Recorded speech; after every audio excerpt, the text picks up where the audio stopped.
છોટાઉદેપુર જિલ્લાના રંગપુર ગામમાં આયોજિત ભંગુરિયા મેળામાં સ્થાનિક લોકોએ ઉત્સાહભેર ભાગ લીધો। આ પ્રસંગે જસુભાઈ રાઠવા હાજર રહી લોકમેળાની મજા માણી હતી।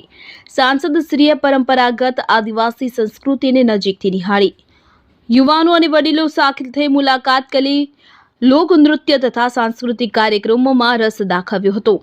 ભંગુરિયા મેળો આદિવાસી સમાજની અનોખી પરંપરા અને સાંસ્કૃતિક વારસાનું પ્રતીક માનવામાં આવે છે, જેમાં મોટી સંખ્યામાં લોકો ઉમટે છે।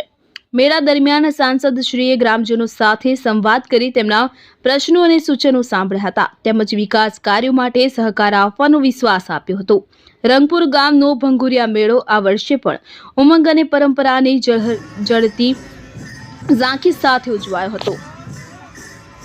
ઇમરાન મિર્ઝા, છોટાઉદેપુર।